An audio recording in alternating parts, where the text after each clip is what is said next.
अनिरुद्ध और जाह्नवी शादी के पवित्र बंधन में बंध गए थे। बहुत धूमधाम से दोनों की शादी हुई। बहुत से गेस्ट आए हुए थे उनकी शादी में। अब अनिरुद्ध के घर पर जहां गेस्ट नहीं थे वह होटल में रुके थे। अनिरुद्ध के घर उनकी फैमिली और उसके कुछ रिश्तेदार थे, वह भी कल चले जाएंगे। अनिरुद्ध नीचे सिद्धार्थ के साथ शादी के खुशी में पार्टी कर रहा था और कुछ गेस्ट और उसके दोस्त थे जो कि उसके साथ मस्ती मजाक किए जा रहे थे और कमरे में जाह्नवी बैठकर इंतजार कर रही थी। अनिरुद्ध का 1 घंटा हो गया, रूम में नहीं आया। जाह्नवी बार बार दरवाजे को देख रही थी। बेचारी इतने भारी भरकम लहंगे और ज्वेलरी पहने हुए थी। सुबह से इतना भारी लहंगा पहने घूम रही थी उसे ताकि अनिरुद्ध आए और उसकी हेल्प करे, लेकिन अनिरुद्ध आ ही नहीं रहा था। जाह्नवी अब खुद ही अपनी ज्वेलरी उतारने लगी थी। उसे बहुत भारी लग रहा था और धीरे धीरे वो अपनी ज्वेलरी खोलने लगी। तभी अनिरुद्ध जाह्नवी के सामने आकर खड़ा हुआ और जाह्नवी की कमर पर धीरे से हाथ रखकर अपने करीब कर लिया। जाह्नवी की बॉडी पर अनिरुद्ध के हाथ टच हुए तो जाह्नवी की बॉडी में सिहरन आने लगे थे।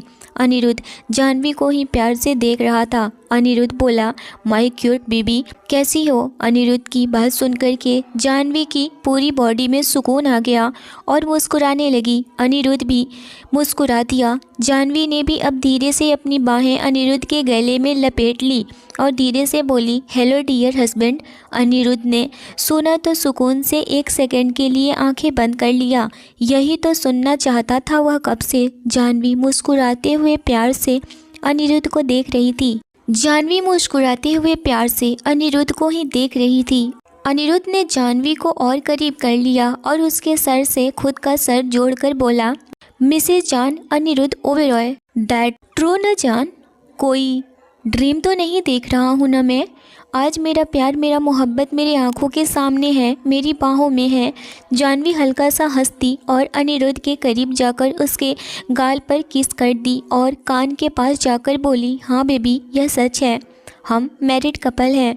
अनिरुद्ध जाह्नवी का हुआ और जाह्नवी अनिरुद्ध की, हमेशा के लिए। अनिरुद्ध ने जाह्नवी को कस के पकड़कर गले से लगा लिया। जाह्नवी ने भी आंखें बंद कर ली। आफ्टर मैरिज दोनों पहली बार बाहों में सुकून फील कर रहे थे। दोनों आंखें बंद किए हुए खड़े थे। थोड़ी देर बाद अनिरुद्ध ने जाह्नवी को अलग किया और उसके माथे पर एक किस कर लिया। जाह्नवी ने मुस्कुराकर आंखें बंद कर ली। अनिरुद्ध धीरे से बोला, जान, बहुत बुरी हालत है मेरी, संभाल लेना। जाह्नवी हंसने लगी। अनिरुद्ध उसकी प्यारी सी हंसी को देख रहा था। कितनी खूबसूरत लग रही थी वह। अनिरुद्ध की नज़र जाह्नवी के होठों पर गए जो कि लाल लिपस्टिक में बहुत ज़्यादा ही खूबसूरत लग रही थी। अनिरुद्ध बिना देर किए उसकी होठों पर अपनी होठ रख दिए और उसे पैशनेट तरीके से किस करने लगा। यह देख कर के जाह्नवी भी उसके किस में साथ देने लगी। पर इतने में ही जाह्नवी के फ़ोन पर कॉल आ गई और वह कोई और नहीं बल्कि तारा थी। फ़ोन की रिंग सुनकर जाह्नवी और अनिरुद्ध अलग हुए। जाह्नवी का दिल बहुत ज़्यादा तेज़ धड़क रहा था। वह फ़ौरन से फ़ोन रिसीव की और कहने लगी, हाँ तारा, कहो क्या बात है? तारा कहने लगी, सॉरी जाह्नवी, मैं तुम्हें डिस्टर्ब की। आज मुझे फ़ोन नहीं करना चाहिए था, बट ऐसी प्रॉब्लम हो गई है मेरे साथ, मैं क्या करूं? मैं अपने दोस्तों के साथ पार्टी में गई हुई थी लेकिन किसी ने वॉशरूम में बंद कर दिया है। मैं बहुत ज़्यादा ट्राई की खुलवाने की, पर कोई भी मेरी आवाज़ को सुन ही नहीं पा रहा है और ना ही दरवाज़ा खुल रहा है। और मैंने सबको फ़ोन करके भी देख लिया, कोई भी फ़ोन नहीं उठा रहा है। शायद सब शादी में जगह होने के कारण थक कर सो गए होंगे। अब तुम ही बताओ मैं क्या करूं? मैं मजबूरी में तुम्हारे पास कॉल की। मुझे बिल्कुल भी इस वक्त तुम दोनों को डिस्टर्ब नहीं करना था और मैं क्या करूं? मुझे कुछ भी समझ में नहीं आ रहा है। इतना सुनकर जाह्नवी परेशान हो गई और वह कहने लगी, तुम लाइन पर ही रहो, मैं कुछ करती हूँ। इतना कह कर के वह फ़ौरन से सिद्धार्थ को कॉल करने लगी। सिद्धार्थ अपना फ़ोन वाइब्रेशन में करके सोया हुआ था, पर इस वक्त वह होटल में ही था और होटल में तारा भी फंसी हुई थी। इस वक्त सिद्धार्थ थोड़े नींद से उठा हुआ था क्योंकि उसे प्यास लगी हुई थी। वह जैसे ही कॉल देखा तो वह चौंक जाता है। यह तो जाह्नवी का कॉल था। वह सोच में पड़ गया कि इस वक्त जाह्नवी क्यों कॉल कर रही है।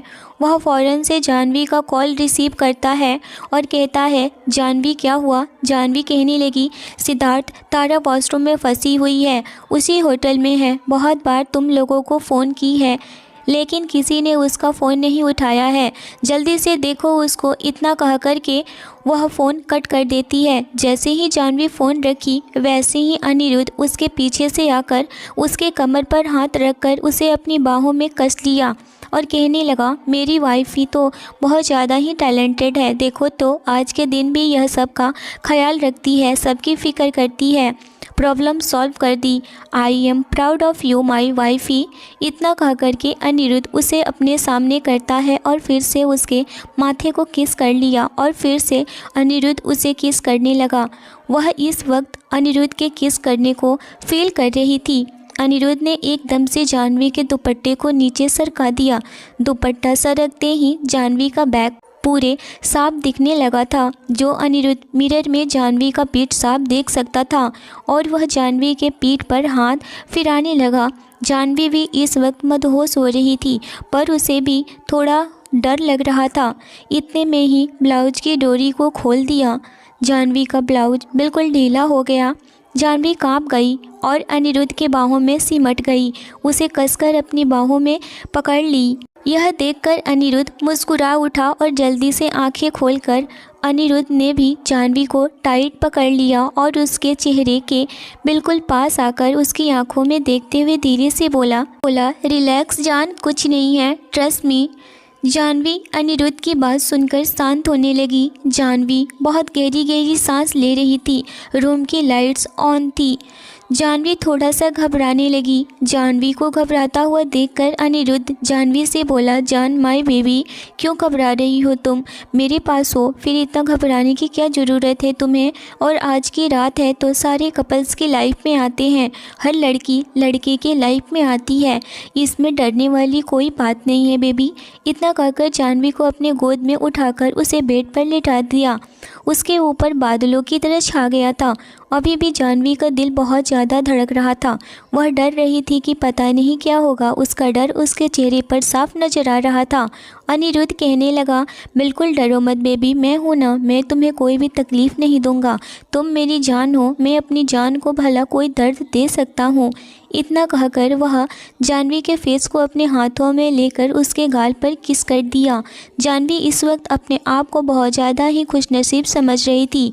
उसने अनिरुद्ध की तरह हस्बैंड मिला। वह बहुत ज़्यादा ही जाह्नवी का केयर करता था और आज जो अनिरुद्ध इस तरह से ट्रीट कर रहा था वह जाह्नवी को बहुत ज़्यादा ही सुकून और निडर बना रहा था। जाह्नवी आज तक किसी भी लड़के के साथ कोई भी कॉन्ट्रैक्ट में नहीं आई थी। जाह्नवी एक सिंपल गर्ल थी। जाह्नवी और अनिरुद्ध फर्स्ट बार होटल में साथ में थे, बट जाह्नवी और ना ही अनिरुद्ध, उन दोनों में से कोई भी अपनी लिमिट क्रॉस नहीं किया, क्योंकि जाह्नवी अपनी लिमिट जानती थी और कहीं ना कहीं अनिरुद्ध भी इस सारी बातों को समझता था कि जाह्नवी अलग तरह की लड़की है, इसीलिए वह उसके साथ औरों लड़कियों की तरह ट्रीट नहीं किया। लेकिन आज जब वह उसकी बाहों में उसकी पत्नी बनकर उसके सामने थी तो आज तो उसका पूरा हक था जाह्नवी पर। उसकी वाइफ, उसकी प्यार सब कुछ थी और आज वह जाह्नवी पर अपना हक ज़रूर बनाएगा। जाह्नवी भी अनिरुद्ध के चेहरे पर अपने हाथ रखकर कहने लगी, मैं डरूंगी तो आप हो न संभालने के लिए, मुझे आप संभाल लेना। इतना सुनते ही अनिरुद्ध एक सुकून की सांस लिया और फिर जाह्नवी के होठों पर अपने होठ रख दिए। जाह्नवी भी बिल्कुल डर नहीं रही थी, वह भी अनिरुद्ध का साथ देने लगी। जाह्नवी की बहुत तेज़ सांसें बढ़ने लगी। यह देखकर अनिरुद्ध अब अपने आप पर कंट्रोल नहीं कर पाया और अपने जैकेट को हटाने लगा। उसने अपने ऊपर के सारे ड्रेस हटा दिए और जाह्नवी के भी लहंगे को हटाने के बाद इस वक्त जाह्नवी अनिरुद्ध के सामने विदाउट ड्रेस के थी। अनिरुद्ध एक स्माइल के साथ उसे अपने गले लगा लिया और उसके हाथों को अपने हाथों में पकड़कर पेट से लगा दिया और उसे बड़े ही प्यार से ट्रीट करने लगा। उसके गले पर किस किया, उसके सारे बॉडी को किस करने लगा और एक प्यारा सा दर्द जो कि जाह्नवी की आह से अनिरुद्ध को एहसास हुआ। अनिरुद्ध गर्म सांस भरकर जाह्नवी के कानों के पास आकर बोला, जान, एनी प्रॉब्लम? जाह्नवी एक पल के लिए तो बहुत ज़्यादा पेन महसूस की, फिर वह रिलैक्स होने लगी। वह बोली, नहीं बेबी, मैं ठीक हूँ। वह रात काफ़ी प्यारी रात थी। दोनों ने एक दूसरे की बाहों में खो गए थे, जो हर पति पत्नी के ज़िंदगी में आती है। उस रात अनिरुद्ध ने जाह्नवी को बहुत प्यार दिया, वह प्यार जो जाह्नवी चाहती थी और उसे हक भी रखती थी। उन दोनों के बॉडी पर बहुत सारे रेड मार्क्स बन गए थे। वह निशानियाँ प्यार की निशानियाँ थी। अगली सुबह जब जाह्नवी की आँख खुली, उसके बॉडी पर एक भी कपड़ा नहीं था। वह अपने आप को चादर में लपेटे हुए फ़ौरन से वॉशरूम में चली गई। उसका पूरा बॉडी आज पेन कर रहा था, उसे चला भी नहीं जा रहा था। उसने हॉट शावर लिया, उसे काफ़ी राहत मिली और वह बाहर आकर बहुत ही खूबसूरत पिंक कलर की साड़ी पहन ली। उस साड़ी में जाह्नवी बहुत ज़्यादा ही खूबसूरत लग रही थी। वह जब रेडी हो रही थी तो अनिरुद्ध भी उठ चुका था और वह सीधे ड्रेसिंग के सामने नज़र घुमाकर जाह्नवी को देखने लगा। जाह्नवी जब पीछे मुड़ी तो अनिरुद्ध उसे ही देख रहा था। वह फ़ौरन से अनिरुद्ध के पास आई और उसके गले में अपनी बाहें डालकर उसे गाल पर किस कर ली और कहने लगी, गुड मॉर्निंग माई जान। Anirudh, good morning my sweetheart. और वह भी जाह्नवी को टाइटली हग किया और उसे फिर से बेड पर लिटा दिया। इतने में ही अनिरुद्ध की नज़र बेड पर गई जहां पर ब्लड लगे हुए थे। यह देखकर उसकी आंखें ठहर गई। इतने में ही जाह्नवी देखने लगी, अनिरुद्ध क्या हुआ। अनिरुद्ध फ़ौरन से जाह्नवी को वहाँ से खड़ा किया और उसे बेड को फ़ौरन से चेंज किया। जाह्नवी इस वक्त बहुत ज़्यादा ही शर्मा रही थी। अनिरुद्ध उसे शर्माता हुआ देख करके मुस्कुरा दिया और उसके करीब आया, कहने लगा, जान मेरी तरफ देखो। जाह्नवी अनिरुद्ध की तरफ देखी। अनिरुद्ध कहने लगा, जान यह तो नॉर्मल है, ऐसा कुछ नहीं है। अब हमारे बीच कोई भी सीक्रेट नहीं है, तो फिर इतना शर्माने की क्या ज़रूरत है। तुम तो मेरी जान हो ना। और फिर उसे अपने सीने से लगा लिया। जाह्नवी, अनिरुद्ध आप वॉशरूम में फ्रेश हो जाओ, मैं नीचे जा रही हूँ। दादी जी का फ़ोन भी आया था, हमें पग फेरे के लिए जाना है। इतना सुनकर अनिरुद्ध मुस्कुरा उठा और वह जाह्नवी का माथा चूमकर वॉशरूम में चला गया। तब तक जाह्नवी नीचे आ गई। नीचे मिस्टर और मिसेज ओबेरॉय बैठे हुए थे। जाह्नवी आई, उन दोनों के पैर छूकर आशीर्वाद ली। मिसेज ओबेरॉय ने जाह्नवी को गले से लगा ली और कहने लगी, जाह्नवी बेटा आज पग फेरे के लिए जाना है, इसीलिए अच्छे से रेडी हो जाओ और नाश्ता कर लो। जाह्नवी कहने लगी, माँ मैं रेडी हूँ, बस अनिरुद्ध फ्रेश हो रहे हैं, वह भी आज जाते हैं तब नाश्ता करते हैं। डाइनिंग टेबल पर नाश्ता लग गए थे, बस सभी लोग अनिरुद्ध का ही इंतज़ार कर रहे थे। थोड़ी देर में आ गया, वह भी जाह्नवी के पास बैठ गया। जाह्नवी उसके प्लेट में नाश्ता सर्व की और जैसे ही वह खाने लगी, अनिरुद्ध ने रोक दिया और उसे अपने हाथों से जाह्नवी को नाश्ता कराने लगा। मिस्टर और मिसेज ओबेरॉय देखकर बहुत ज़्यादा ही खुश थे कि हमारा बेटा और बहू कितने अच्छे हैं, दोनों एक दूसरे को कितना प्यार करते हैं। सब ने अपना नाश्ता फिनिश किया। फिर अनिरुद्ध ने कहने लगा, चलो वाइफी, मैं गाड़ी में इंतज़ार कर रहा हूँ, आ जाओ। जाह्नवी मिसेज और मिस्टर ओबेरॉय से मिलकर बाहर आई और वह कार में बैठ गई। अनिरुद्ध कार स्टार्ट कर दिया। आधे घंटे में ही वह दोनों जाह्नवी के घर पहुंच गए। कोमल जाह्नवी को देखी तो बहुत ज़्यादा ही खुश हो गई। वह फ़ौरन से जाह्नवी को गले से लगा ली। जाह्नवी बहुत खुश थी। जाह्नवी ने कोमल से कहने लगी, कोमल तुम अच्छी हो ना। कोमल कहने लगी, दी आप नहीं थी तो मैं बिल्कुल भी अच्छी नहीं थी, लेकिन आप आ गई हैं तो मैं बहुत अच्छी हूँ। जाह्नवी अपने पापा से मिली और दादी से भी, वह बहुत ज़्यादा खुश थी। अनिरुद्ध भी मिस्टर अमर सिंह से मिले और वह सुंदरा जी से। सब ने बैठकर बहुत सारी बातें किए। मिस्टर अमर अपने होटल चले गए, उन्हें बहुत सारे अरेंजमेंट करने थे। कुछ ही दिन में कोमल की भी शादी होने वाली थी। वसुंधरा जी बाहर जाकर बैठ गईं क्योंकि उन्हें भी थोड़ा शादी का अरेंजमेंट करना था और वह कमला आंटी को भी साथ लेकर गईं। कोमल, अनिरुद्ध और जाह्नवी बात कर ही रहे थे कि अचानक से कोमल के पेट में दर्द होने लगा। वह जाह्नवी से कहने लगी, दी मेरे पेट में बहुत तेज़ दर्द हो रहा है, प्लीज़ मुझे बचा लो। यह सुनकर के जाह्नवी बहुत परेशान हो गई। कोमल बहुत ज़्यादा चीखे चिल्लाए जा रही थी। अनिरुद्ध एक पल के लिए तो सुन पड़ गया था कि अचानक से कोमल को क्या हो गया। उसने जल्दी से डॉक्टर को फ़ोन किया। डॉक्टर फ़ौरन से घर आए। वसुंधरा जी भी बहुत ज़्यादा घबरा गई थी। अचानक से कोमल को क्या हो गया। डॉक्टर आए तो कोमल का चेकअप किए। कोमल ने कुछ उल्टा सीधा खाना खा लिया था, जिसकी वजह से उसके पेट में दर्द होने लगे थे, बट उसका बच्चा बिल्कुल फाइन था। डॉक्टर कहने लगे, बच्चे को कोई प्रॉब्लम नहीं हुआ है, बस वह खाने की वजह से ऐसा हुआ है। आप उल्टा सीधा मत खाया करिए, अपना ख्याल रखिए। फ़ौरन से कोमल को डॉक्टर ने इंजेक्शन दिया और कुछ दवाइयाँ देकर डॉक्टर चले गए। कबीर को पता चला था कि कोमल को प्रॉब्लम हुई है। वह फ़ौरन से दौड़ता भागता हुआ कोमल से मिलने चला आया। आकर देखा तो कोमल बेड पर लेटी हुई थी। उसके पास आकर उसके हाथों को पकड़ लिया और कहने लगा, कोमल बच्चा तुम ठीक तो हो ना? बच्चा सही तो है ना? जानवी कहने लगी, कबीर घबराने की कोई बात नहीं है, इसके उल्टे सीधे खाने की वजह से हुआ है। तुम्हारा बच्चा बिल्कुल सही है, बस इसकी वजह से पेट में दर्द हुआ है। कबीर कहने लगा, चलो कोमल हॉस्पिटल चलते हैं। पर कोमल उसे कहने लगी, कबीर मैं बिल्कुल ठीक हूँ, बस खाने की वजह से ऐसा हुआ है। अब मैं बिल्कुल ठीक हूँ, घबराने की कोई बात नहीं है। कबीर उसे गले लगा लिया और कहने लगा, कोमल तुम्हें कुछ हो जाए मैं बर्दाश्त नहीं कर पाऊँगा, प्लीज़ तुम अपना ख्याल रखा करो ना। वसुंधरा जी दोनों के पास आ गई और कोमल और कबीर के सर पर हाथ रखकर उन्हें कहने लगी, इसी तरह खुश रहा करो बच्चों। इतने में मिस्टर अमर भी आ गए थे। फ़ौरन से दौड़ के कोमल के पास गए। कहने लगे, कोमल बेटा क्या हुआ?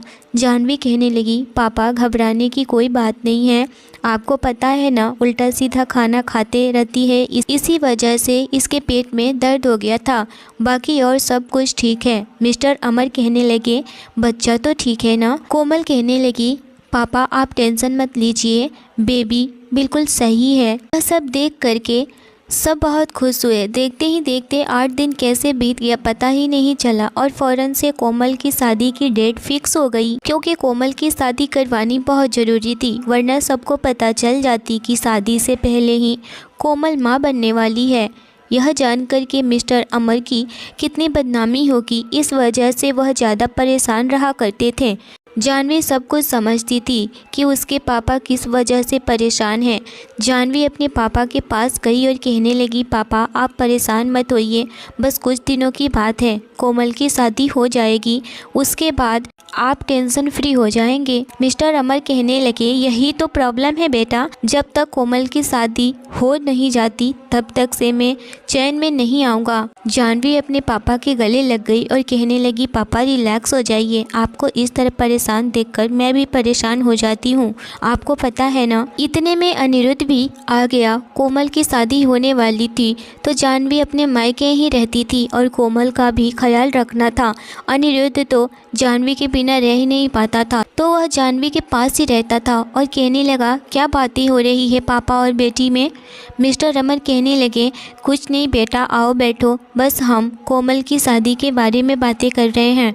जानवी अच्छे से जानती है कि मैं परेशान हूँ और इसको मेरी परेशानी देखी नहीं जाती है। अनिरुद्ध कहने लगा, जानवी ऐसी ही है, किसी की प्रॉब्लम इसे देखी ही नहीं जाती है। मिस्टर अमर कहने लगे, नहीं बेटा ऐसी बात नहीं है, बेटियां बाप को प्रॉब्लम में देख ही नहीं सकती हैं, वह चाहे कितना भी खुद ही प्रॉब्लम में क्यों ना हो, लेकिन अपने बाप की प्रॉब्लम सबसे पहले उन्हें नज़र आती है।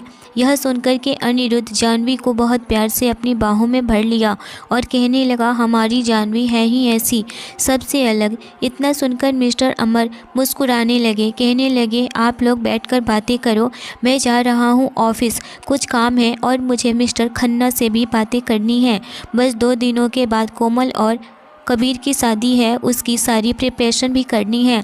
अनिरुद्ध कहने लगा, पापा आप आराम कीजिए, मैं मिस्टर खन्ना से बात कर चुका हूँ, सब कुछ हम दोनों ने डिस्कस कर लिया है और कैसा क्या होगा कबीर शाम तक मुझे सारा डिटेल भेज देगा। इतना सुनकर मिस्टर अमर कहने लगे, वाह बेटा, तुमने तो मेरी टेंशन ही दूर कर दी, चलो अच्छा है बात हो गई। और मिस्टर ओबेरॉय कैसे हैं, कब तक आएंगे? वह भी यहीं पर आकर रहते, सारी फैमिली इकट्ठी तो कितना अच्छा लगता। कोमल भी कमरे से बाहर आ गई। जानवी देखी तो उठ गई और कोमल को पकड़ के उसे अपने पास बैठा ली। कहने लगी, कैसी हो कोमल, अब ठीक लग रहा है ना तुम्हें? कोमल कहने लगी, हाँ अब ठीक हूँ मैं दी। सारा कुछ प्रिपरेशन चालू था और होटल में भी सारा डेकोरेशन शुरू हो चुका था। देखते ही देखते 2 दिन कैसे बीत गए पता ही नहीं चला। अगली सुबह कोमल की शादी थी। कोमल ने अपनी शॉपिंग कबीर के साथ जाकर कर ली थी। वह मैरून कलर की खूबसूरत सा डिजाइनिंग लहंगा लेकर आई थी। सारा कुछ लग्जरियस होने वाला था और वह सब कुछ मिस्टर अमर खुद के ही होटल में करवाने वाले थे। मिस्टर खन्ना के परिवार वाले भी बहुत अच्छे थे, बिल्कुल सपोर्टिंग। कबीर तो कबीर था ही, वह तो कोमल पर जान देने वाला था। उसके मॉम डैड और उसके भाई भाभी भी बहुत अच्छे थे। मिस्टर और मिसेज ओबेरॉय भी आ गए थे और मिस्टर गोपाल ओबेरॉय भी। सभी लोग शादी में आए हुए थे। बहुत खूबसूरत सा डेकोरेशन हुआ था। मिस्टर अमर का खुद का होटल था ही, बस उन्हें डेकोरेशन और अच्छी करनी थी, इसीलिए उन्होंने सब कुछ लग्जरियस किया हुआ था। इधर जानवी कोमल को अच्छे से तैयार होने में मदद कर रही थी, लेकिन अनिरुद्ध बेचारा खोया खोया सा था, क्योंकि सुबह से ही जानवी कोमल के पास ही थी, क्योंकि कोमल की देखभाल करनी जो पड़ रही थी। एक आदमी कोमल के पास रहना जरूरी था। अनिरुद्ध कमरे में आया तो देखा कि कोमल के पास जानवी बैठी हुई है और उसके दुपट्टे को सेट कर रही थी। पार्लर वाली मेकअप करके चली गई थी, बस दुपट्टे ही सेट करना था और वह दुपट्टा जानवी सेट कर रही थी।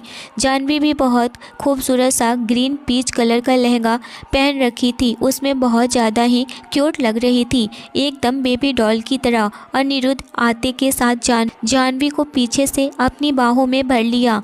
जानवी एक पल के लिए चौंक गई और वह जैसे ही चिल्लाने वाली थी कि अनिरुद्ध ने उसके गाल पर किस कर लिया। जानवी समझ गई कि अनिरुद्ध है और कहने लगी, क्या हुआ है अनिरुद्ध, इस तरह से अचानक यहाँ? कोमल भी है। इतने में कोमल कहने लगी, कोई बात नहीं है जीजू, मुझे पता है दिन भर दी मेरे साथ थी, इसलिए आपका दिल नहीं लग रहा है ना? कोई नहीं, आज के बाद दी आपके पास ही होगी। मैंने दी को हमेशा के लिए आपको दे देनी है। आप बिल्कुल भी टेंशन मत लीजिए, मैं कल से ही कबीर के साथ रहूँगी। कबीर की जिम्मेदारी होगी मुझे संभालना, मुझे देखभाल करना। आज से लेकर दी मेरे पास रही है और आप दी को लेकर कितना इमोशनल है मुझे सब पता है। दी आप टेंशन मत लीजिए, मुझे पता है अनिरुद्ध जीजू कैसे हैं और वह तो आपके बिना बिल्कुल भी रह नहीं सकते हैं, इसीलिए आ गए हैं आपसे मिलने के लिए। डोंट वरी, मुझे वॉशरूम जाना है, आप लोग कंटिन्यू करिए। इतना कहकर कोमल जाने वाली थी कि सिद्धार्थ आता है, कहने लगा, सब लोग रेडी हैं? जानवी कोमल को पकड़कर वॉशरूम की तरफ लेकर जाती है और उसे वॉशरूम के अंदर जाने के बाद बाहर से दरवाज़ा लॉक कर देती है और कहती है, मुझे आवाज़ दे देना बाहर आना हो तो। इधर फिर से अनिरुद्ध बहुत गुस्सा हुआ। कोमल तो वॉशरूम चली गई, बट सिद्धार्थ आ गया। सिद्धार्थ को कहने लगा, जाना यार, क्यों आया है? कुछ देर तो मुझे अकेले छोड़ देना अपनी वाइफी के साथ, मुझे कुछ गुटरगू करनी है, समझना यार। तू जाना तारा के पास कंटिन्यू कर। इतना सुन करके सिद्धार्थ उसको एक गुस्सा लगाता है और कहता है, तो सबको हल्ला करके बता दे कि मेरा क्या है और कहाँ चक्कर चल रहा है। अनिरुद्ध कहने लगा, मैं तो तुम्हारा प्लान सेट कर रहा हूँ ना, मैं अपनी वाइफी के साथ खुश हूँ तो तू अपनी तारा के साथ खुश रहना। जा तारा को समझाओ, तुम उसे बहुत मोहब्बत करता है, वह समझ जाएगी। इतने में जानवी कहने लगी, तारा समझती है वह सिद्धार्थ को पसंद करती है, बट वह कह नहीं पाती। लेकिन यहाँ पर सिद्धार्थ को आगे बढ़ के कहना चाहिए, तारा ज़रूर एक्सेप्ट करेगी, आखिर वह मेरी फ्रेंड जो है। इतना सुनकर के सिद्धार्थ भागा भागा वहाँ से चला जाता है और वह जाकर तारा को लोगों से दूर लेकर जाता और एकांत में उसे प्रपोज कर देता है। तारा को बिल्कुल भी एक्सपेक्ट नहीं था कि सिद्धार्थ उसे अचानक से प्रपोज कर देगा। तारा उसे प्रपोज को एक्सेप्ट कर लेती है, क्योंकि सिद्धार्थ को वह भी बहुत प्यार करती थी। इधर जानवी और अनिरुद्ध कमरे में थे। अनिरुद्ध उसे अपनी बाहों में पकड़ के बहुत ज़्यादा टाइटली हग कर लेता है और कहता है, जान, पूरे दिन मैंने नहीं मिला तुमसे, मुझे सुकून नहीं मिल रहा था। मैं कब से सोच रहा था कि कब से मैं सुकून तुम्हारी बाहों में ले लूँ, पर मुझे वक्त ही नहीं मिल रहा था। तुम बहुत ज़्यादा खूबसूरत लग रही हो जान। इतना सुन के जानवी भी कहने लगी, Anirudh I love you baby. Anirudh भी कहने लगा, I love you too my जान। इतना कह कर के जानवी के फोरहेड पर किस कर देता है और फिर से उसे अपनी बाहों में कस के पकड़ लेता है और आंखें बंद कर लेता है। जानवी भी अनिरुद्ध को पकड़ के अपनी बाहों में भर लेती है। अभी वह दोनों अपने सुकून में खोए हुए थे कि उधर से मिस्टर अमर आते हैं और उन दोनों को देख लेते हैं और वहीं पर रुक जाते हैं। अनिरुद्ध और जानवी को देखकर बहुत ज़्यादा ही हैप्पी होते हैं कि हमारे बच्चे कितने एक दूसरे के साथ हैप्पी हैं। और क्या चाहिए माँ बाप को, अपने बच्चों की खुशियाँ ही तो चाहिए। तभी कोमल वॉशरूम का दरवाज़ा नॉक करती है। कोमल की दरवाज़ा नॉक करने की वजह से जानवी सेंस में आई और अनिरुद्ध से दूर हुई। वॉशरूम का दरवाज़ा खोल देती है। जानवी का हाथ पकड़ के उसे बेड पर बैठा देती है। कोमल थक गई थी। इस सिचुएशन में कोई भी थक जाता और कोमल तो बहुत ज़्यादा ही नाजों से पली बड़ी थी और ऊपर से सुबह से लेकर भारी भारी ड्रेसेस चेंज करना बहुत भारी पड़ रहा था। कोमल के चेहरे पर काफ़ी थकान नज़र आ रहा था और आखिर वह माँ बनने वाली थी तो थकान तो होना ही था ना। तभी मिस्टर अमर कहने लगे, सब कुछ सही है, चलो शादी का मुहूर्त निकला जा रहा है। जानवी और एक तरफ अनिरुद्ध उसे लेकर जाते हैं। मंडप लगा हुआ था, सब कुछ रेडी था। कोमल को लेकर जानवी ने कबीर के बगल में बैठा दी। पंडित जी मंत्र पढ़ना स्टार्ट किए। कुछ ही देर में शादी भी संपन्न हो गई। सब लोग फूलों की बारिश करने लगे। कबीर तो बस हवाओं में उड़े जा रहा था क्योंकि उसे उसके सालों की ख्वाहिश पूरी हो गई थी। आज कोमल हमेशा के लिए उसकी हो गई। अब क्या चाहिए उसको। मिस्टर अमर की अब सारी चिंताएं भी दूर हो गई। अब वह चैन की सांस लिए। अब कोमल को कोई भी उल्टा सीधा नहीं कह सकता है और उनकी भी इज्जत सही सलामत बच गई और किसी को पता भी नहीं चला। कोमल को थोड़ी प्रॉब्लम सी हो रही थी, इसीलिए जानवी ने उसे लेकर कमरे में चली गई। उसे खाना खिलाया और थोड़ी सी रेस्ट के बाद कबीर उसे अपनी बाहों में भर के अपने घर की तरफ लेकर चल दिया। मिस्टर अमर तो अपने जिगर के टुकड़े को विदा कर रहे थे। वह बस आंखों से आंसू बहाए जा रहे थे। कोमल भी बहुत ज़्यादा रो रही थी और जानवी भी। जानवी अभी एक दिन और रहेगी अपने पापा के यहाँ क्योंकि पग फेरे के लिए कोमल आने वाली है। इसकी वजह से वह रहेगी और जानवी रहेगी तो जाहिर सी बात है जानवी और अनिरुद्ध दोनों यही रहेंगे। अनिरुद्ध जानवी, अमर जी और वसुंधरा जी को कार में एक साथ लेकर अपने घर चला गया। कबीर भी कोमल को अपने घर लेकर चला गया। कोमल भी रात बहुत खुश थी। कबीर तो कोमल को अपनी बाहों में देखकर खुशी का ठिकाना ही नहीं रहा। वह प्यार से आज कोमल को ट्रीट कर रहा था। वह प्यार जो कोमल कभी चाहती ही नहीं थी, लेकिन कबीर के प्यार के आगे उसकी एक न चली और वह भी कबीर को चाहने लगी। आज कबीर को अपनी बाहों में भी सुकून मिल रहा था और कोमल को भी। दोनों एक दूसरे के बाहों में खो से गए थे। जानवी अपने घर आकर बहुत ज़्यादा रिलैक्स कर रही थी। अनिरुद्ध कहने लगा, मैं भी हूँ मैडम, मुझे क्यों भूल गई आप। इतना कह कर के बेड पर आकर जानवी को अपनी बाहों में भर लिया और कहने लगा, आज भी मुझे संभाल लेना जान, क्योंकि आज भी मेरा मूड। इतना कहना था कि जानवी उसके होठों पर अपना होठ रख दी और यह देखकर अनिरुद्ध भी उसके होठों का रिस्पॉन्स देने लगा। दोनों एक दूसरे में खो गए थे। वह रात सुकून की रात थी और दोनों एक हो गए। उधर कोमल भी कबीर के साथ खुश थी। तारा को भी अपना प्यार मिल गया। अब क्या चाहिए, सबको अपना अपना लाइफ पार्टनर मिल गया और सुकून से हो गए। 9 महीने के बाद कोमल ने एक प्यारी सी बेटी को जन्म दी। वह शायद दूसरी कोमल थी। सब ने हॉस्पिटल जाकर कोमल को कंग्रेचुलेशन किया। जानवी बहुत ज़्यादा हैप्पी थी कि वह मौसी बन गई। कोमल कहने लगी, दी आप कब मुझे मासी बना रही हैं। अनिरुद्ध कहने लगा, अभी साली साहिबा मुझे एंजॉय करना है, अभी मुझे बेबी प्लान नहीं करना है, और वैसे भी आपका बेबी है ना, जब मन करेगा मैं आकर खेल लूँगा।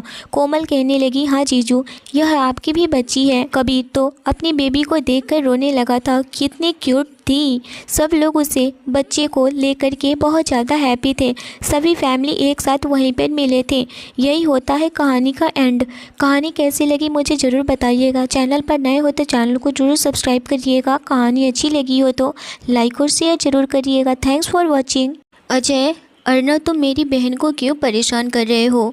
छोड़ दो ना और चलो, मुझे नींद आ रही है। बहुत ज़्यादा ही मैं थक चुका हूँ। कल ही मेरी शादी है, क्यों इतना परेशान हो रहे हो और मेरी बहन को भी कर रहे हो। मधु, अजय भाई, क्या सच में अर्नव भाई आशी को परेशान कर रहे हैं। ओहो सॉरी आशी भाभी। अजय आशी से पूछ लेते हैं ना। मैं तो अभी देख रहा हूँ कि अर्नव आशी को परेशान कर रहा है।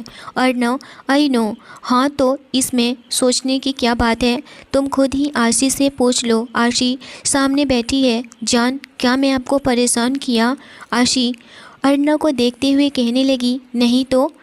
अजय भाई अर्नव जी मुझे परेशान तो नहीं कर रहे हैं अभी, पर हाँ परेशान करते हैं तो, बट अभी तो नहीं कर रहे हैं। तभी शकुंतला जी पीछे से आई और कहने लगी, क्यों अर्नव बेटा, मेरी आशी को क्यों परेशान करते हैं आप? अर्नव पीछे मुड़कर देखता है तो सरोजनी जी और लता जी खड़ी थी। लता जी कहने लगी, हाँ अब वह मेरी बेटी है और मेरी बेटी को परेशान आप नहीं कर सकते हैं। इतना कहते हुए वह आशी के पास आकर के उसके बेड पर बैठ गई और कहने लगी, दिखाओ आशी बेटा आपकी मेहंदी कैसी रची है। आशी बहुत ही खुश होकर के अपने हाथ आगे करके कहने लगी, देखिए माँ। सरोजनी जी भी आई और आशी के पास बैठ गई। वह भी आशी की मेहंदी देखने लगी और कहने लगी, बहुत ही अच्छी रंग लाई है आपकी मेहंदी। सच में अर्नव तो बहुत ही आपसे प्यार करते हैं, उनका प्यार तो आपकी मेहंदी पर खूब दिख रहा है। यह सुनकर के अर्नव सरोजनी जी के बगल में बैठते हुए उनको अपनी बाहों में भर लिया और कहने लगा, ऑफ कोर्स दादी माँ, मैं तो आशी को अपनी जान मानता हूँ और आप सब लोग अच्छे से जानते हैं मैं आशी से कितना प्यार करता हूँ। यह भी बताने वाली बात है। मधु मुँह बनाते हुए कहने लगी, कोई मेरी भी मेहंदी देखेगा या नहीं? और वह सरोजनी जी के पास आई और कहने लगी, दादी माँ मेरी भी मेहंदी देख लीजिए ना। लता जी आगे बढ़कर कहने लगी, आपकी भी मेहंदी बहुत अच्छी है बेटा।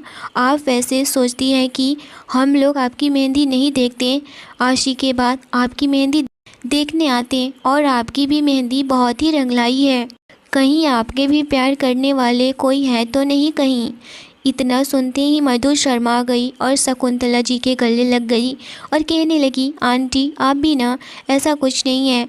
मुझे अभी लाइफ में कुछ करना है, अभी मैं शादी वादी के चक्कर में नहीं पड़ने वाली हूँ। Arnav well done my sister, ऐसे ही तुम आगे बढ़ती रहो। लता जी अजय के पास गई और कहने लगी, कल शादी है ना तुम्हारी, तो सिमरन से बात कर लेना, कोई भी नर्वसनेस नहीं होनी चाहिए, क्योंकि वह बच्ची तुमसे हर वक्त दूर रहती है। उसे तुम समझाया करो। अगर मिस्टर शर्मा यहाँ रहते तो अलग ही बात होती, कितना मौज मस्ती करते हम लोग। सरोजनी जी कोई बात नहीं है लता, इसमें हम लोग क्या कर सकते हैं? उन लोगों के घर पर रिवाज नहीं है ऐसा, तो हम क्या कर सकते हैं कि वह लोग लड़के के घर में रह कर के शादी नहीं कर सकते हैं, तो उनकी भी बात सही है। हम लोग चलो चलते हैं बच्चों, सबको आराम करने देते हैं। कल शादी है तो बच्चों जल्दी उठ जाना और जल्दी से सो जाइए आप सब लोग। लता जी कहने लगी, अजय अर्नव को साथ जाकर अपने कमरे में सो जाओ, बहुत ज़्यादा ही कल रस्में करनी है, तुम थक जाओगे। और आशी बेटा आप भी सो जाओ, मधु आप भी, सब लोग सो जाइए। सरोजनी जी बेड से उठते हुए जाने लगी और अर्नव से कहने लगी, अर्नव आशी को परेशान नहीं करेंगे आप, मुझे पता है आप आशी को बहुत परेशान करते हैं, तो शादी तक उन्हें परेशान बिल्कुल नहीं करना है। अर्नव अच्छा ठीक है दादी माँ, मैं आपकी आशी को बिल्कुल परेशान नहीं करूँगा, मगर अपनी जान को तो परेशान कर सकता हूँ ना। सरोजनी जी बिल्कुल नहीं। अर्नव ओके ओके दादी माँ, फिर शादी के बाद तो परेशान कर सकता हूँ ना। सरोजनी जी शादी के बाद भी परेशान नहीं कर सकते हो। अर्नव दादी माँ तो मैं क्या करूँ आप ही बताइए। सरोजनी जी आशी को परेशान क्यों करना, आप तो प्यार करते हैं ना आशी से, तो फिर परेशान क्यों करते हैं। दादी माँ आप समझती क्यों नहीं हैं, मैं उन्हें परेशान नहीं करता हूँ, बल्कि मैं तो उन्हें प्यार करता हूँ, लेकिन उनको परेशानी नज़र आती है, इसके लिए मैं क्या कर सकता हूँ आप ही बताइए। आप तो अच्छे से जानती हैं ना कि मैं परेशान ना बाबा ना, कतई परेशान मैं तो अपनी जान को कर ही नहीं सकता हूँ। आशी दादी माँ अर्नव जी मुझे बिल्कुल परेशान नहीं करते हैं, सब गलत समझ रहे हैं। यह सुनकर के वहाँ पर सभी लोग आशी को देखने लगे। अजय आशी के पास आया और कहने लगा, वाह मेरी बहन आज से ही अपने होने वाले हस्बैंड की साइड लेने लगी, अभी शादी भी नहीं हुई है और देखिए मोहतरमा को आशी शर्मा गई, उसका चेहरा पूरी तरह से लाल हो गया। लता जी और सरोजनी जी दरवाजे से ही खड़े होकर के आशी को देख रहे थे। कहने लगे, अच्छी बात है, आज से ही अपने पति का साइड लेना कोई गलत बात नहीं है। अजय, हमारी आशी बिल्कुल समझदार है, वह जो करती हैं बहुत ही सोच समझ कर करती हैं और आप बिल्कुल भी टेंशन नहीं लीजिए। आप तो अर्नव को अच्छे से जानते हैं ना कि वह जिसे दिल के करीब मानते हैं उनके साथ वह एकदम बच्चे की तरह बिहेव करते हैं। अजय अपना सर हाँ में हिलाया और कहने लगा, हाँ दादी माँ, मुझे पता है, आप लोग रेस्ट करिए, मैं भी अर्नव को लेकर कमरे में रेस्ट करने के लिए जाता हूँ। लता जी और सरोजनी जी अपने कमरे में चली गई। अजय कहने लगा, कोई बात नहीं है आशी, अर्नव बहुत ही अच्छा लड़का है। मैं कह रहा हूँ क्योंकि मैं अर्नव को बचपन से दोस्त और दोस्त कम भाई हूँ और मैं अच्छे से जानता हूँ कि अर्नव कैसा है। इसके पीछे तो हज़ारों लड़कियाँ मरती थी पर आज तक ये किसी को भी घास नहीं डाला है और आज तुम्हारे पीछे ऐसे है कि लगता है ही नहीं है कि मैं जिस अर्नव को जानता हूँ वह यह अर्नव है। आज मेरा भाई बहुत बदल चुका है और वह वजह आप हैं। आशी अजय के गले लग गई। आशी कहने लगी, हाँ भाई, मुझे पता है, अब आप लोग जाइए, हम लोग सोना चाहते हैं क्योंकि मैं बहुत ज़्यादा ही थक गई हूँ। अजय उसके बेड से उठा और जाने लगा। जब अर्नव उसके पीछे नहीं आया तो वह अर्नव का हाथ पकड़े हुए उसे ले जाने लगा, पर अर्नव तो अभी आशी को ही देखे जा रहा था। आशी भी अर्नव को ही देख रही थी। अर्नव आशी के पास आया और कहने लगा, मेरी गुड नाइट किस्सी कहाँ है बेबी। यह सुनकर के आशी शर्मा गई कि अर्नव सबके सामने यूं ही कैसे बोल सकते हैं। वह शर्म से अपनी नज़रों को झुका ली और कहने लगी, आप जाइए ना, सो जाइए। इतना सुनते ही अजय वहाँ से चला गया। मधु वॉशरूम में चली गई। सब लोग समझ गए कि उन्हें अभी इस वक्त प्राइवेसी चाहिए, पर अर्नव आज सब कुछ समझ रहा था। वह धीरे से अपने दोनों हाथों से आशी के चेहरे को पकड़ा और उसके माथे पर किस कर दिया। कहने लगा, आप भी करो। आशी ने भी दोनों हाथों से अर्नव के फेस को पकड़कर उसके माथे पर किस कर दी और कहने लगी, अब आप जाइए। अर्नव आशी का हाथ पकड़े हुए था और उसे सहलाते हुए कहने लगा, आई लव यू माई जान। आशी भी उसके गले लग गई और कहने लगी, I love you too my future husband. इतना सुनकर के अर्नव मुस्कुरा उठा। मधु भी वॉशरूम से आ गई। इधर अर्नव का फ़ोन अर्नव के कमरे में था और वह काफ़ी देर से बज रहा था। अजय अर्नव के फ़ोन को ही अर्नव के पास लेकर आ रहा था उसे देने के लिए, पर वह यह देख कर के दरवाजे के पास रुक गया और वह देख करके बहुत ज़्यादा ही हैप्पी था कि आशी और अर्नव सच में एक दूसरे के लिए ही बने हुए हैं। उन दोनों में कितना प्यार है, सच में वह दोनों दूर रहकर भी दोनों एक दूसरे की फीलिंग्स समझ जाती हैं। रिश्ता हो तो ऐसा सच में दोनों बेपनाह इश्क करते थे। मधु को देखते ही आशी अर्नव से दूर हुई। अर्नव कहने लगा, मधु आप सो जाओ और आशी आप भी सो जाइए। वह जैसे ही उठ कर के बेड से जाने वाला था, अजय फ़ौरन से दरवाज़ा खोल के अर्नव के पास आया और कहने लगा, देख भाई, किसी का फ़ोन आ रहा था और बहुत सारे मिस कॉल भी आए हुए हैं, देख ले, कुछ ज़रूरी होगा। इतना कहकर अर्नव के फ़ोन को उसे दे दिया। अर्नव जब अपना फ़ोन देखता है तो इस पर बहुत सारे मिस कॉल आए हुए थे और वह फ़ोन किसका था वह तो अब अर्नव ही जानता था। वह फ़ौरन से फ़ोन देखते ही कहने लगा, अजय तुम कमरे में जाकर रेस्ट करो, मैं बात करके आता हूँ, ज़रूरी है। अजय, ओके, जल्दी आना। अर्नव वहाँ से टेरेस की तरफ चला जाता है और वह अपना फ़ोन कानों के पास लगाया हुआ किसी से बात कर रहा था। वह कोई और नहीं बल्कि उसी के आदमी थे जिसे कि आशी के अंकल आंटी को इस शहर से निकालने का जिम्मेदारी दिया हुआ था। वह आदमी कह रहा था, सर आपने जिस आदमी और औरत को इस शहर से बाहर जाने के लिए बोले थे, वह आदमी और औरत आपके दुश्मन के पास पहुंच चुके हैं और वह दुश्मन दिग्विजय कुमार उन आदमियों के जरिए कुछ करना चाहता है। इतना सुनते ही अर्नव काफ़ी ज़्यादा ही गुस्से में हो गया। उसकी आंखें लाल हो चुकी थी, उसका चेहरा भी पूरी तरह से गुस्से से तिलमिला उठा था और कहने लगा, उसकी इतनी हिम्मत कि वह यहाँ तक पहुँच जाए। ठीक है, मैं किसी को भेज रहा हूँ, संभाल लेना तुम। इतना कह कर के वह फ़ोन कट कर देता है और फ़ौरन से फिर से कहीं फ़ोन लगाता है और कहने लगा, बहुत इम्पॉर्टेंट वर्क आ चुका है तो यह सब देखो। क्या चल रहा है? मैं नहीं चाहता कि मेरी होने वाली वाइफ ही परेशान हो। फ़ोन के दूसरे साइड से ओके अर्नव, इतना कहकर फ़ोन कट कर दिया गया। अर्नव गुस्से में तिलमिला उठा था और कहने लगा, तेरी इतनी हिम्मत की तो। इतना कहकर वह अपने हाथों की मुठ्ठियाँ कस लिया।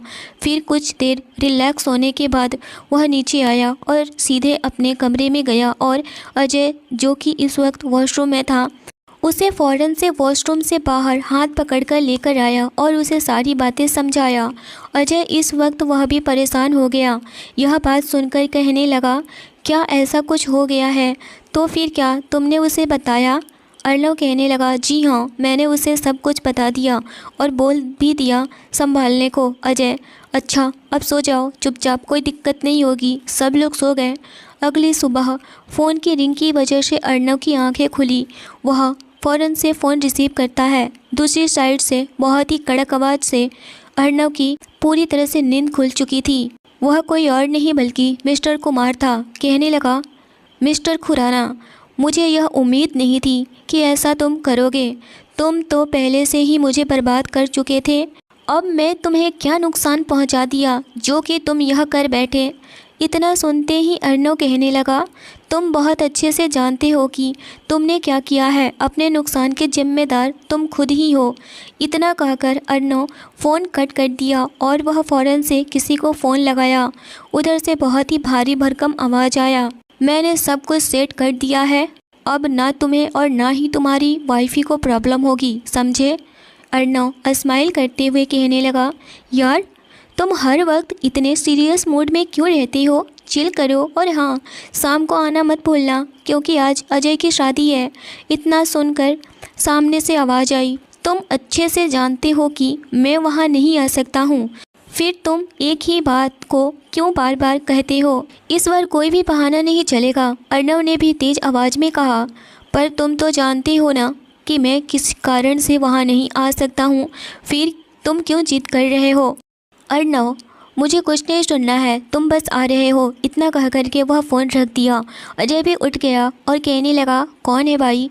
अर्नव, और कौन हो सकता है, वही शैतान का बच्चा। यह सुनकर के अजय स्माइल करने लगा और बोला, क्या वो आ रहा है? अर्नव, आना तो उसे पड़ेगा ही हर हाल में।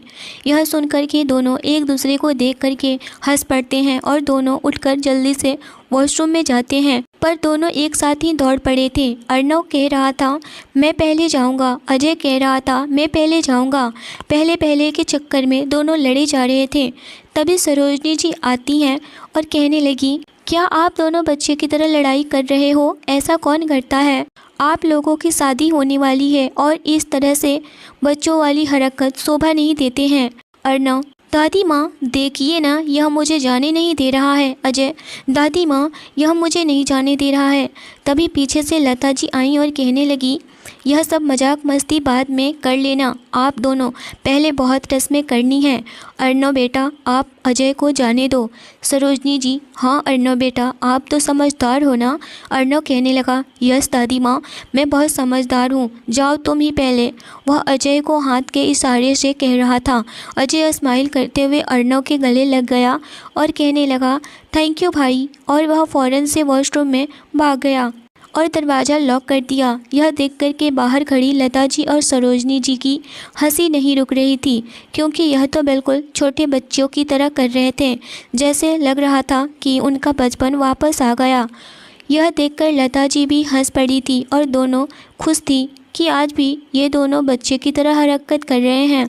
और कहने लगी, अर्नव बेटा, जल्दी से आप भी रेडी हो जाओ और अजय को भी रेडी कर दो और फ़ौरन से नीचे आ जाइए आप सब लोग। लता जी चली गई थी, पर सरोजनी जी अभी जा ही रही थी कि अर्नव ने सरोजनी जी का हाथ पकड़ के कहने लगा, दादी माँ एक बात आपसे कहनी है। सरोजनी जी रुक गई और कहने लगी, क्या बात है बेटा? अर्नव, दादी माँ वह भी आ रहा है। सरोजनी जी, वह भी कौन? तभी उनके दिमाग में किसी की छवि नजर आई और वह फ़ौरन से अपने सर को झटक दी और कहने लगी, नहीं, यह नहीं हो सकता है। अर्नव सरोजनी जी का हाथ पकड़कर कहने लगा, प्लीज़ दादी माँ, बात समझने की कोशिश करिए ना, उसकी क्या गलती है, आप प्लीज़ समझिए। तभी आसी आकर कहने लगी, किस बारे में आप लोग बात कर रहे हैं? कौन गलत नहीं है? सरोजनी जी, कोई नहीं बेटा, बस आप रेडी हो गई? नहीं दादी माँ, मुझे कुछ काम है आपसे, इसीलिए मैं आपको ढूंढते हुए यहाँ पर आ गई हूँ। अर्नव, दादी माँ प्लीज़ अब मेरी बात मान लीजिए ना, उसकी क्या गलती है, वह तो ना समझे ना दान है। आप क्यों इस तरह से जिद करके बैठी हैं, वह भी तो आपका बेटा है ना, फिर आप इस तरह से क्यों ऐसे कर रही हैं? और इस वक्त सरोजनी जी को बहुत मनाने की कोशिश कर रहा था, क्योंकि वह किसी को बुलाया हुआ था। वह कौन था वह तो वक्त आने पर पता चलेगा। सरोजनी जी थक हार करके हाँ बोल दी। यह सुनकर के अर्नव वह ज़्यादा ही खुश हो गया और सरोजनी जी के गले लगा लिया। सरोजनी जी आशी का हाथ पकड़े हुए अर्नव के कमरे से लेकर चली गईं। अर्नव इस वक्त आशी को भी गले लगाना चाहता था, पर वह अपने आप को रोक लिया। आशी को बस जाते हुए देख रहा था। आशी भी अर्नव को पीछे पलटकर देख रही थी। उसे कुछ समझ नहीं आ रहा था, आखिर वह लोग किस बारे में बातें कर रहे थे। आशी सरोजनी जी से पूछने लगी, दादी माँ किस बारे में आप लोग बात कर रहे हैं? कौन आ रहा है? सरोजनी जी एक बार आशी के तरफ देखती है और कहने लगी, बेटा खुद ही आपको पता चल जाएगा। और इतना कहकर वह वहाँ से चली गई। आशी अभी कुछ समझ पाती कि सिमरन उसे बुला ली। इधर अजय वॉशरूम से बाहर निकला और कहने लगा, क्या दादी माँ मान गई? अर्नव बहुत ही खुशी के साथ अजय के गले लग गया और कहने लगा, हाँ भाई, दादी माँ तो मान गई। इस बार अजय तो चल जल्दी से फ्रेश हो जा और रेडी होकर के बाहर मिलते हैं। मैं उसको बता देता हूँ कि वह आ जाए। ठीक है भाई, इतना कहकर कि वह वॉशरूम में चला जाता है। अजय किसी को कॉल करता है और वह कहने लगा, क्या हाल है बच्चा? उधर से बहुत ही भारी भरकम आवाज़ आई, मैं ठीक हूँ, तुम बताओ शेर कैसे हो? अजय, मैं तो बहुत ही अच्छा हूँ, जल्दी से आ जाओ, दादी माँ मान गई हैं।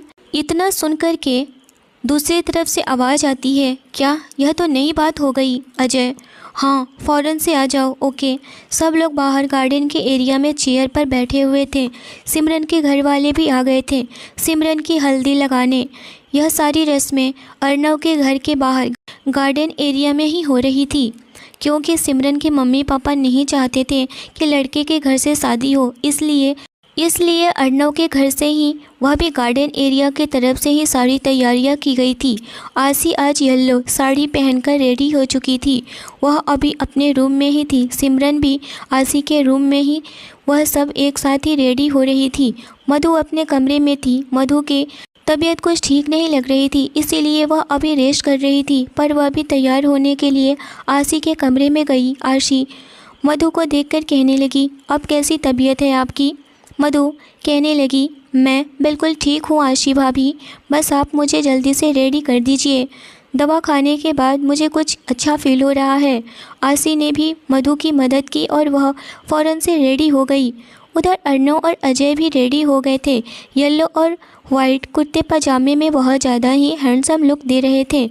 दोनों एकदम एक जैसे ही दूल्हे लग रहे थे। कोई भी देखे तो दोनों को ही दूल्हा मान बैठता। वह लोग गार्डन एरिया में जाकर के चेयर पर बैठ जाते हैं। तभी एक शख्स बहुत ही रौबदार चाल के साथ, जो कि लंबा चौड़ा कद, भारी भरकम बॉडी, 6 फुट 5 इंच का हट्टा कट्टा इंसान, ऐसा लगा जैसे कि मानो वह आर्मी मैन हो। कैलाश जी उस इंसान को देखकर पूरे हैरान थे और फटी फटी निगाहों से उसे देखने लगे।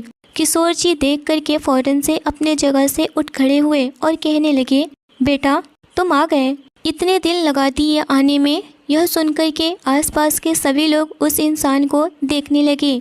तभी अर्नव उस इंसान से जाकर गले लग गया और कहने लगा, कैसा है भाई, आने में कोई प्रॉब्लम तो नहीं हुई? वह शख्स बहुत ही रौबदार आवाज़ में, नहीं ऐसी कोई प्रॉब्लम नहीं हुई। और वह फ़ौरन से किशोर जी का पैर छूता है। किशोर जी उसे आशीर्वाद देते हैं और अपने गले लगा लेते हैं।